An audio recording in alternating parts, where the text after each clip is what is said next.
नमस्कार, मैं हूं विद्यासागर। स्वागत है आप सभी का देवभूमि में। और सबसे पहले बात इंदिरा हृदय की करेंगे। आपको बता दें कि उत्तराखंड के नेता प्रतिपक्ष इंदिरा हृदय का आज निधन हो गया है। आज सुबह ही उनकी तबीयत बिगड़ी थी और इसके बाद हृदय गति रुकने से उनका निधन हो गया। उत्तराखंड सदन में हृदय गति रुकने से उनका निधन हो गया। पार्टी की बैठक में शामिल होने के लिए आई थी दिल्ली और डॉक्टर इंदिरा हृदय के निधन के बाद राजनेताओं में काफी शोक है। नेता प्रतिपक्ष के निधन पर पीएम मोदी ने शोक जताया है। वहीं पूर्व सीएम त्रिवेंद्र सिंह रावत ने ट्वीट कर दुख जताया। नेता प्रतिपक्ष के निधन पर एक दिन का राजकीय शोक की घोषणा की गई है। वहीं सोमवार को उत्तराखंड में एक दिन का राजकीय शोक मनाया जाएगा। दिल्ली से उत्तराखंड रवाना हुआ है इंदिरा हृदय का पार्थिव शरीर और अब से कुछ ही देर बाद हल्द्वानी पहुंचेगा पार्थिव शरीर। उत्तराखंड के हल्द्वानी ले जाया जा रहा है पार्थिव शरीर। तो उत्तराखंड की राजनीति में जबरदस्त धमक रखने वाली कांग्रेस की वरिष्ठ नेत्री और प्रदेश के नेता प्रतिपक्ष इंदिरा हृदय अब नहीं रही। आज रविवार सुबह दिल्ली में हृदय गति रुकने से उनका देहांत हो गया। 40-45 सालों के अपने राजनीतिक करियर में इंदिरा हृदय ने उत्तराखंड की राजनीति को कई नए मुकाम दिए और प्रदेश में काफी कुछ विकास के काम भी किए। खासकर कुमाऊं मंडल में उनको मदद का मसीहा माना जाता रहा है। 7 अप्रैल 1941 में जन्मी इंदिरा हृदय ने 80 की उम्र में दिल्ली में आज अंतिम सांस ली। आज सुबह उत्तराखंड सदन में नेता प्रतिपक्ष की तबीयत बिगड़ी तो उन्हें संभाला नहीं जा सका और उनका निधन हो गया। इंदिरा मजबूत इरादों की महिला कही जाती रही हैं और उन्हें उत्तराखंड की राजनीति की आयरन लेडी भी कहा गया है।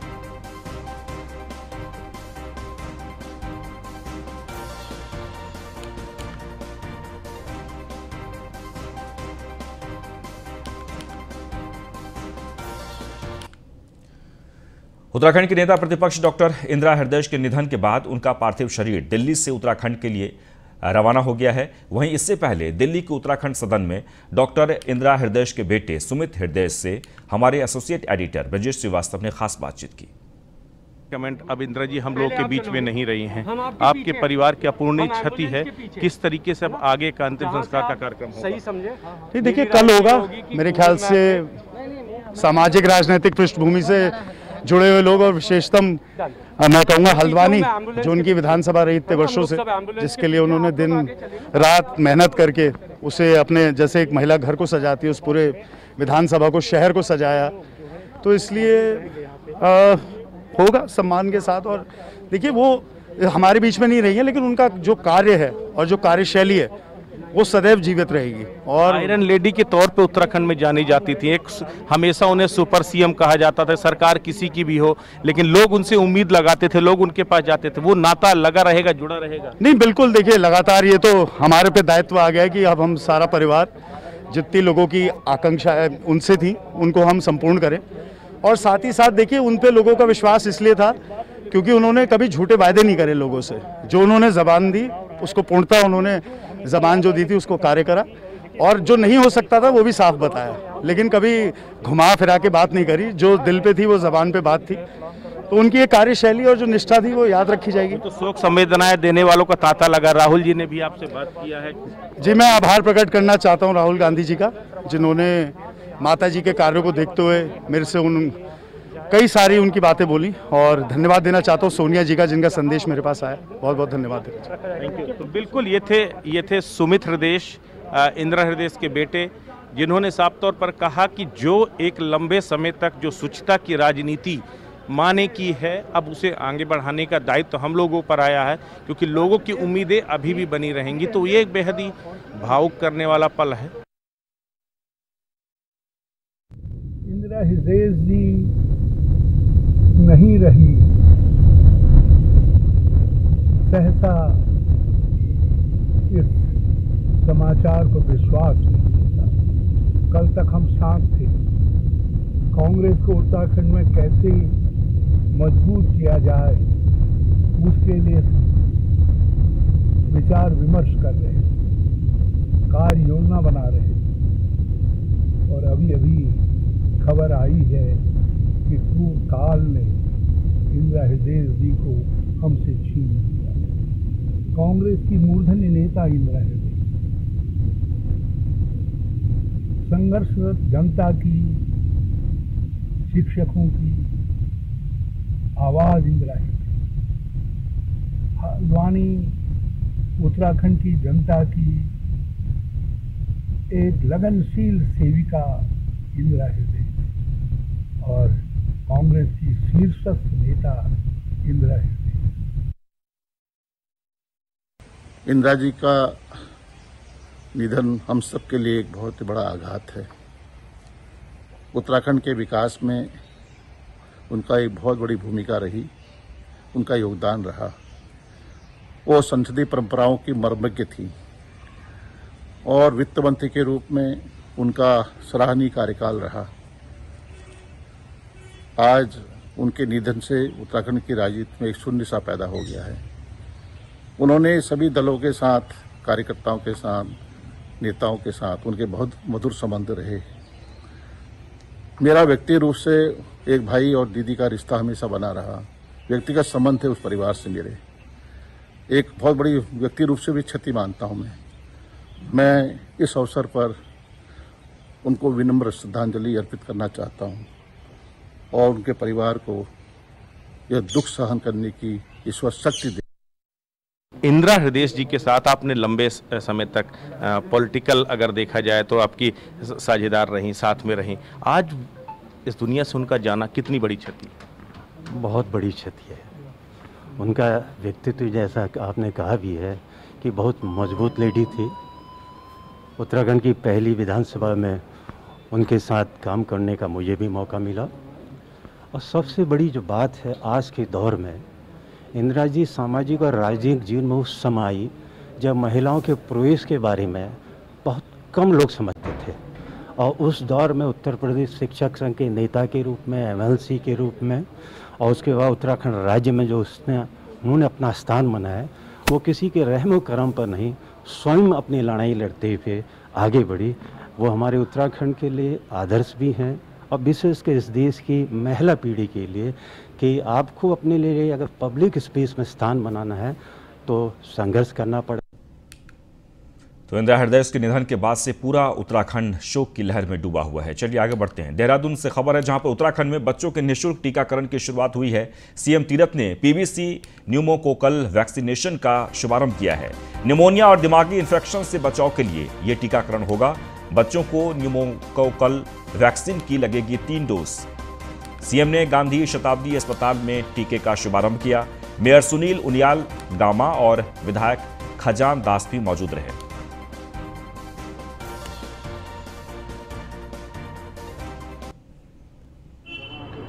और बच्चों में निमोनिया के कारण यह टीकाकरण हो रहा है। भारत सरकार के द्वारा ये अभियान चलाया गया आज, जिसका शुभारंभ है।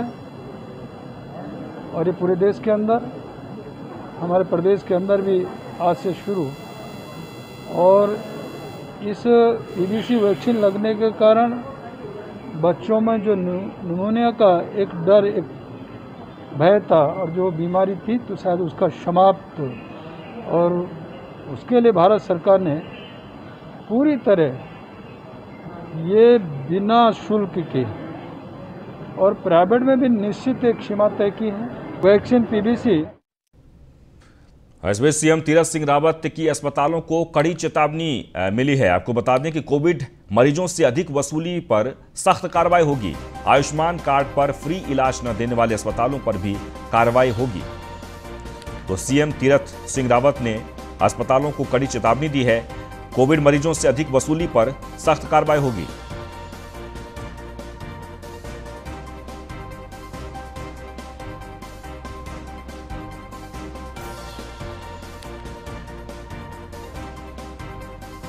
वहीं आयुष्मान कार्ड पर फ्री इलाज न देने वाले अस्पतालों पर भी कार्रवाई होगी।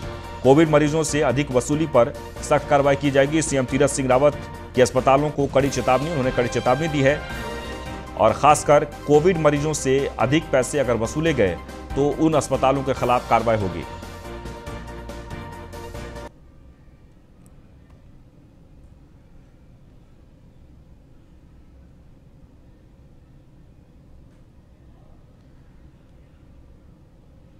और चलिए एक बार हम फिर से बात करते हैं उत्तराखंड के नेता प्रतिपक्ष इंदिरा हृदयेश की, जिनका आज निधन हो गया है। और आपको बता दें कि दिल्ली से हल्द्वानी उनका पार्थिव शरीर ले जाया जा रहा है। बहुत ही जल्द खबर आ रही है कि पार्थिव शरीर हल्द्वानी उनका पहुंच जाएगा। उसके बाद कल उनका अंतिम संस्कार किया जाएगा, जैसे कि उनके बेटे की तरफ से ये जानकारी दी जा रही थी। और ये जो तस्वीर आप देख पा रहे हैं उस वक्त की है जब उत्तराखंड सदन में जब उनका निधन हुआ था, यानी कि आज सुबह अचानक से हृदय गति रुकने के कारण उनका निधन हो गया। वो दिल्ली आई थी बैठक में शामिल होने के लिए, कांग्रेस की बैठक में, लेकिन बैठक यानी लगातार रणनीति के साथ चर्चा करते हुए आज सुबह जब वो सुबह उठी तो उनकी तबीयत बिगड़ी और फिर उनका हृदय गति रुकने से निधन हो गया। तस्वीरों में आप देख सकते हैं।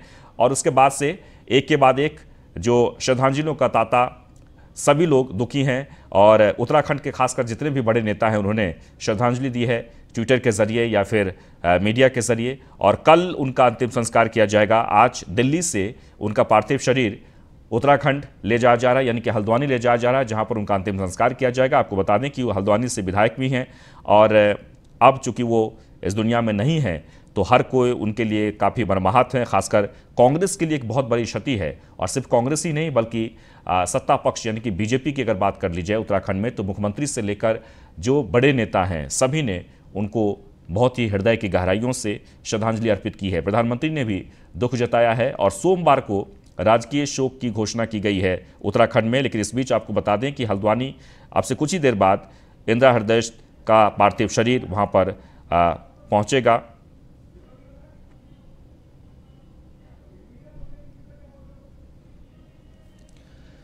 तो एक बार आपको फिर से बता दें कि नेता प्रतिपक्ष उत्तराखंड कांग्रेस के वरिष्ठ नेता डॉक्टर इंदिरा हृदयेश का हार्ट अटैक से निधन हो गया है। आज सुबह उन्हें गंभीर हालत में दिल्ली के एक अस्पताल में भर्ती करवाया गया था। कांग्रेस के कद्दावर नेता की मौत से पार्टी को बड़ा झटका लगा है। और फहीम खान जुड़ गए इस वक्त हमारे साथ, हमारे संवाददाता। फहीम, हम आपसे जानना चाहेंगे कि दिल्ली से काफ़ी देर हो गए इंदिरा हृदयेश के यहाँ से पार्थिव शरीर निकले हुए, यानी कि हल्द्वानी ले जाया जा रहा है। कब तक उम्मीद है पहुंचने की? इंदिरा हृदयेश के आवास पर जहाँ के कांग्रेसी इकट्ठा हैं, कांग्रेस के साथ साथ जो उनके समर्थक और जो उनके चाहने वाले हैं वो लोग भी यहाँ हैं। और यहाँ देखा जा सकता है कि बहुत ही ज्यादा गम का माहौल है।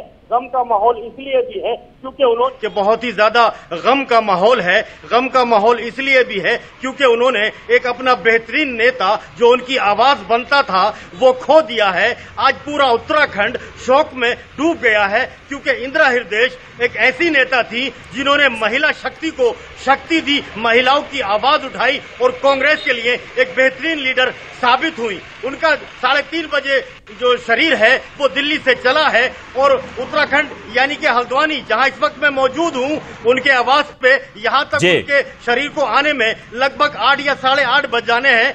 8:30 बजे तक का जो अंदाजा है वो उनके समर्थकों का भी है। लेकिन यहाँ अभी आप देख सकते हैं कि सुरक्षा के भारी इंतजामात हैं। उनके समर्थक भी यहाँ इकट्ठा हैं और इकट्ठा होने के साथ ही यहाँ पे एक दूसरे के साथ बैठ के बात कर रहे हैं और उनके उन दिनों की चर्चा कर रहे हैं जिस टाइम वो लोगों के लिए संघर्ष किया करती थी, लोगों के लिए सड़कों पे पैदल चला करती थी और जन समस्याओं को सुनकर जो महिलाओं के लिए भी जो है वो उनके हक की आवाज को बुलंद किया करती थी। चाहे वो विधानसभा हो या फिर आम रास्ते, हर जगह इंदिरा हृदयेश ने महिलाओं की शक्ति के लिए, महिलाओं की लड़ाई के लिए लंबी लड़ाई लड़ी है और उनका राजनीतिक जीवन बहुत लंबा रहा है। विधायक से लेके नेता प्रतिपक्ष तक वो गई हैं और अपने जो उनकी अगर मैं बात करूं उनके परिवार की तो उनके 3 बेटे हैं जिसमें सबसे छोटे बेटे जो सुमित हृदयेश हैं वो उनकी विरासत संभालेंगे। और विरासत चूंकि वो मेयर पद के दावेदार भी रह चुके हैं और कांग्रेस में सक्रिय भी है तो इस वक्त जो है राजनीतिक विरासत की अगर बात की जाए तो चूंकि हालांकि ये वक्त नहीं है ये बात कहने का, लेकिन मैं बता दूं अपने दर्शकों को और देश की जनता को कि इंदिरा हृदयेश की जो विरासत है वो उनके बेटे सुमित हृदयेश संभालेंगे जो कि इस वक्त उनके साथ है और जो साथ में उनका जो शरीर है वो लेके आ रहे हैं। फिलहाल उनके जो आवास है इस वक्त आवास पे लोगों के आने का तांता लगा हुआ है। चूंकि कोविड कर्फ्यू है, आज संडे की वजह से लॉकडाउन भी है, लोगों के आने की संख्या कम होने की उम्मीद थी, लेकिन क्योंकि उनके चाहने वालों की संख्या बहुत ज्यादा है, उनके समर्थकों की संख्या बहुत ज्यादा है, इसलिए लोग उनकी तरफ बढ़ रहे हैं। आप मेरे पीछे देख सकते हैं किस तरह से कार आ रही हैं, गाड़ियां आ रही हैं, लोग जा रहे हैं, तो लोग उनके इंतजार में हैं, पलके बिछाए बैठे हैं अपनी उस नेता के लिए। आप उनके आवास की तस्वीर दिखाइए और वहां के जो लोग हैं, जो क्योंकि हल्द्वानी उनका विधानसभा क्षेत्र भी है और हल्द्वानी की रहने वाली हैं, उनके आवास पर अब से कुछ देर बाद, यानी कि जैसे कि आप कह रहे हैं कि 8 बजे तक उनका पार्थिव शरीर वहां पर पहुंचेगा। लोगों में काफी शोक का माहौल है। लोगों ने इस बात का किसी को अंदाजा नहीं था कि इंदिरा हृदय जी इतने जल्दी छोड़ के चली जाएंगी। आप वहां की तस्वीर दिखाइए और लोगों से बात करिए कि आखिरकार उनके मन में इस वक्त क्या चल रहा है।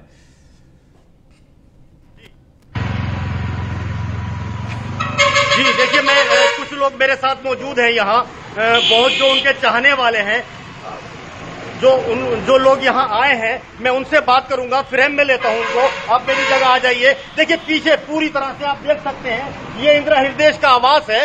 आवास पे मैं खड़ा हूँ। आवास के सामने उनके जो समर्थक हैं, उनके चाहने वाले हैं, जो उनको पसंद करते थे, जो उनको रोड पे, सड़कों पे चल के संघर्ष करते हुए देखते थे, आज वो क्या कहते हैं, आज उन्हीं की जुबानी में सुनाऊंगा, लोगों को दिखाऊंगा। कैसा लगता है आपको आज जो है? बहुत अफसोस है हमें, प्रेमचंद अग्रवाल को बहुत अफसोस है, जाफर जी को बहुत अफसोस है।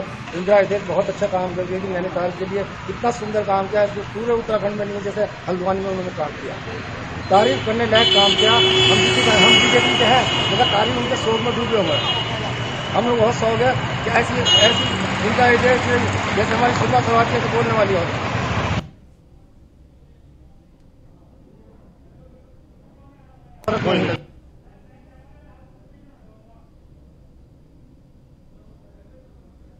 तो ये तस्वीर आप देख रहे थे हल्द्वानी से, लेकिन अभी जो ये तस्वीर है उत्तराखंड सदन के बाहर, जब इंदिरा हृदय के पार्थिव शरीर को ले जाने की तैयारी चल रही थी। लेकिन आपको बता दें कि 8 बजे तक हल्द्वानी पहुंचने की उम्मीद है, लेकिन उनके आवास पर इस वक्त समर्थकों का तांता हुआ है, हर कोई शोक में डूबा हुआ है। हमारे संवाददाता भी लगातार मौके पर बने हुए हैं, जहां से वो दिखा रहे थे कल इंदिरा हृदय का अंतिम संस्कार किया जाएगा। लेकिन इस बीच पूरे उत्तराखंड की अगर बात कर ली जाए तो उत्तराखंड शोक की लहर में डूब गया है। और सबसे महत्वपूर्ण ये कि किसी को भी ये अंदाज़ा नहीं था, ये उम्मीद नहीं थी कि इंदिरा हृदय जो यहाँ पर दिल्ली में संगठन को मजबूत करने के लिए, रणनीति के लिए बैठक में शामिल होने आएंगी और वहाँ यहाँ पर उनका निधन हो जाएगा। अचानक से तबीयत बिगड़ी और उनका निधन हो गया। हर कोई सदमे में है। और जो तस्वीर हम इस वक्त आपको दिखा रहे हैं उत्तराखंड सदन के बाहर की तस्वीर है, जहाँ पर उनके पार्थिव शरीर को ले जाने की तैयारी चल रही थी अब से कुछ ही देर पहले। और अब दिल्ली, यानी कि दिल्ली से उत्तराखंड हल्द्वानी ले जाया जा रहा है, रास्ते में है। और बहुत ही जल्द हम आपको वो भी तस्वीर आपको दिखाएंगे। फिलहाल उनके आवास पर इस वक्त उनके अंतिम दर्शन के लिए काफी संख्या में लोग पहुंचे हुए हैं।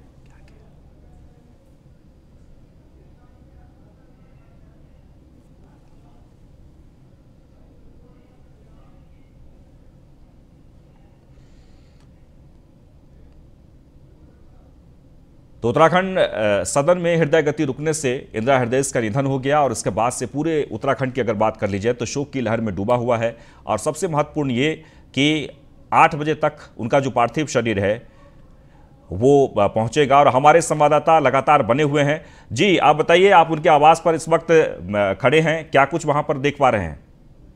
देखिए, मैं सबसे पहले तो मैं आपको ये बता दूं कि उनके समर्थक जो हैं वो काफी गम के सबसे पहले तो मैं आपको ये बता दूं कि उनके समर्थक जो हैं वो काफी गम के माहौल में हैं और जो उनके समर्थकों का आना जाना है वो बदस्तूर जारी है। यहाँ नेताओं का और उनके समर्थकों का तांता लगा है। आप देख सकते हैं पीछे का माहौल, ये उनके आवास है। आवास के बाहर मैं खड़ा हूँ और लगातार आपको ये दिखा रहा हूँ कि लोग जो है यहाँ गुस्से गम में यहाँ मौजूद हैं। जो गम लोगों का अचानक मिला है उससे उबर नहीं पा रहे हैं। लोगों का ये कहना है कि अचानक उनके चले जाना उत्तराखंड के लिए बहुत बड़ी क्षति है। उत्तराखंड के मुख्यमंत्री और जो पूर्व मुख्यमंत्री उन्होंने भी शोक संवेदना व्यक्त की है और उन्होंने कहा है कि एक नारी शक्ति, एक नारी की आवाज इस दुनिया से चली गई। अचानक उनके चले जाना नारी शक्ति के लिए बहुत बड़ी क्षति है। कांग्रेस के साथ साथ नारी के लिए भी एक बहुत बड़ी क्षति के रूप में देखा जा सकता है। उत्तराखंड के अंदर इस वक्त देख सकते हैं आप कि लोगों का लगातार आना जाना बदस्तूर जारी है, लोगों का तांता लगा है। और अगर आप कहें तो मैं और आपको नजदीक से दिखा दूं कि किस तरह से उनके समर्थक, बिल्कुल उनके चाहने वाले, वहां के लोगों से बातचीत करिए, वहां की तस्वीर दिखाइए कि आखिरकार इस वक्त वहां पर माहौल क्या है। मैं जी देखिए, आप देख सकते हैं मेरे पीछे लोगों का आना जाना है यहाँ, और पुलिस का पूरा जो इंतजाम है वो भी तस्वीरों में हम देख पा रहे हैं। उनके आवास पर काफी संख्या में धीरे धीरे समर्थक जो है वो जुट रहे हैं। और आपको बता दें कि आपसे कुछ ही देर बाद जब इंदिरा हृदय का पार्थिव शरीर वहां पहुंचेगा तो फिर कल उनका अंतिम संस्कार होगा और अंतिम दर्शन के लिए लगातार लोग वहां पर पहुंच रहे हैं। तो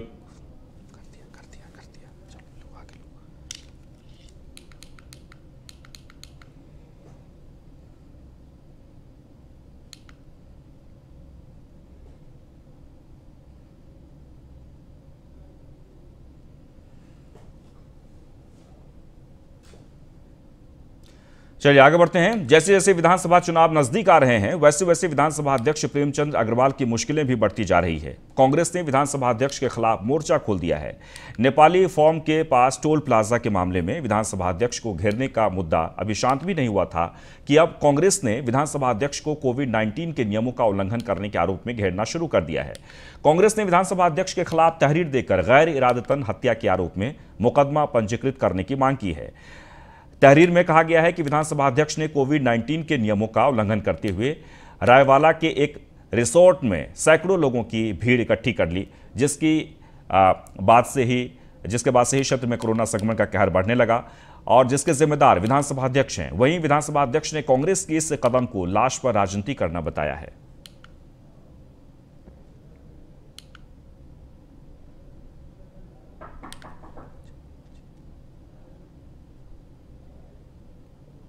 अभी वरिष्ठ कांग्रेस जनरल द्वारा कोतवाली में आके एक तहरीर रिसीव कराई है, जिनमें उनके द्वारा बताया गया कि कोविड नियमों को ताक पे रख के जो है कार्यक्रम हुए हैं।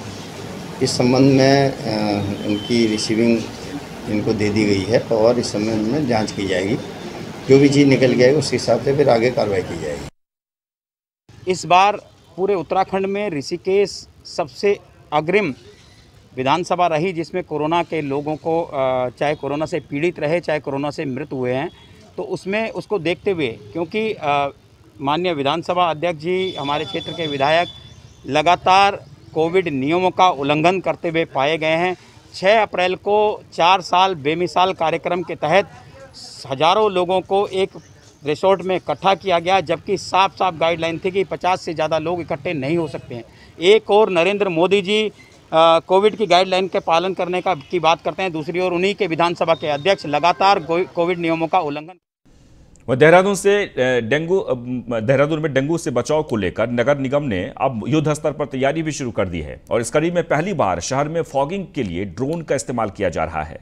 नगर आयुक्त विनय शंकर पांडे के आदेश पर निगम की टीम ने शनिवार को बिंदाल और रिस्पना नदी के किनारे बस्तियों में ड्रोन के जरिए फॉगिंग और दवा का छिड़काव किया है। हालांकि ये ट्रायल रन था जो सफल रहा। नगर आयुक्त के मुताबिक अब तंग गलियों और नदी किनारे आसानी से फॉगिंग की जा सकेगी। ड्रोन से डेंगू का लार्वा नष्ट करने को लेकर बड़े स्तर पर अभियान चलाया जा रहा है। दरअसल मानसून को देखते हुए नगर निगम ने इस बार 1 हफ्ते पहले ही आपदा कंट्रोल रूम शुरू कर दिया है। यहां 24 घंटे कर्मियों की तैनाती की गई है। इसके साथ ही वर्षा में डेंगू के प्रकोप को देखते हुए नगर निगम ने समस्त मोर्चों पर काम शुरू कर दिया है। शहर में हैंड स्प्रे मशीनों के जरिए 1 माह से फॉगिंग की जा रही है और इसी क्रम में निगम ने अब रिस्पना और बिंदाल नदी के किनारे बस्तियों में डेंगू से निपटने के लिए ड्रोन का सहारा लिया है। शनिवार को निगम की टीम ने ड्रोन के जरिए बिंदाल और रिस्पना नदी से सटी बस्तियों पर डेंगू का लार्वा नष्ट करने को छिड़काव किया है।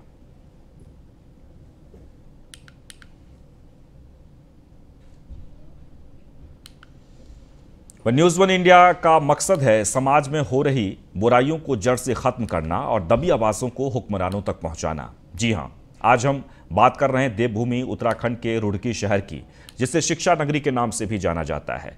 पर यहाँ के अधिकारियों को जनता की समस्याओं की परवाह नहीं है। ऐसा हम नहीं कह रहे हैं, बल्कि ऐसा यहाँ की जनता और हालात कह रहे हैं। देखिए न्यूज़ 1 इंडिया की स्पेशल रिपोर्ट।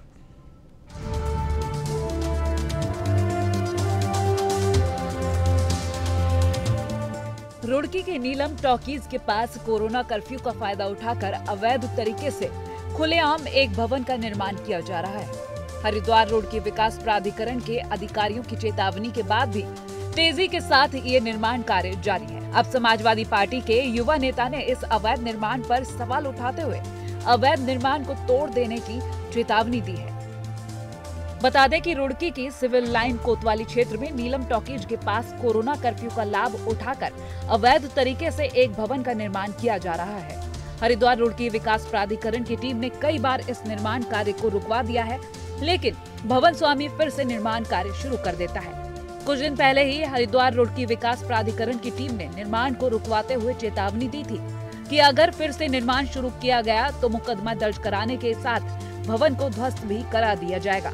लेकिन निर्माण अभी भी तेजी के साथ किया जा रहा है। समाजवादी पार्टी के युवा नेता राजा त्यागी ने अवैध निर्माण की जगह पहुंचकर निर्माण को लेकर हरिद्वार रोड के विकास प्राधिकरण पर भी मिलीभगत का आरोप लगाया है। राजा त्यागी ने चेतावनी देते हुए कहा है कि अगर निर्माण इसी तरह से जारी रहा तो उनकी ओर से अवैध तरीके से किए गए निर्माण को तोड़ दिया जाएगा। रुड़की विधायक की मनमानी और अवैध कब्जे, प्राधिकरण से मिलीभगत, सरकार का दबाव, जब लॉकडाउन में किसी चीज़ पर रोक लगा दी गई तो क्या सरकार की ऐसी क्या मंशा थी कि विधायक के अवैध निर्माण पे और भाजपा के मंडल अध्यक्ष अभिषेक चंद्रा, जिनकी ये प्रॉपर्टी है, जो इस पर निर्माण कार्य शुरू हो रहा है, तो क्या ऐसी वजह है कि प्राधिकरण इस पर कार्रवाई नहीं करना चाहती? और हम पूरी तरीके से इसका विरोध करेंगे कल को। अगर ये अवैध निर्माण ना रुका तो ये निर्माण हम कल को तोड़ देंगे। ये मेरी चेतावनी भी है सरकार को, विधायक को और प्राधिकरण को। यह अवैध निर्माण पर रोक लगे और हमें इसका नक्शा दिखाए। अगर ये निर्माण हो रहा है तो उसका नक्शा कहाँ है? सिविल लाइन के अंदर बिल्कुल नीलम टाकीज से अटैच है वो बिल्डिंग, जो निर्माण कार्य चल रहा है। तो हम यहाँ एसडीओ साहब के पास आए थे, रावत जी के पास में, लेकिन रावत जी मिल नहीं पाए अभी।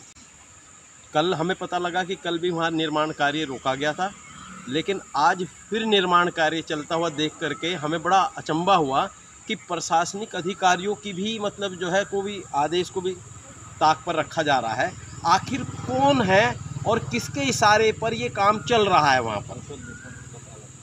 तो क्या कोरोना कर्फ्यू का लाभ उठा के ये अवैध निर्माण किए जा रहे हैं? बिल्कुल बिल्कुल। वहीं न्यूज़ 1 इंडिया की टीम मौके पर पहुंची और अवैध तरीके से हो रहे नजूल की सच्चाई को दर्शाया, जहां कारीगरों और मजदूरों की तरफ से निर्माण कार्य किया जा रहा था। वहीं न्यूज़ 1 इंडिया अपने चैनल के माध्यम से देश में हो रहे अवैध कार्यों को लेकर अधिकारियों की आंखें खोलने का काम समय समय पर करता रहेगा। Bureau report, news 1 India.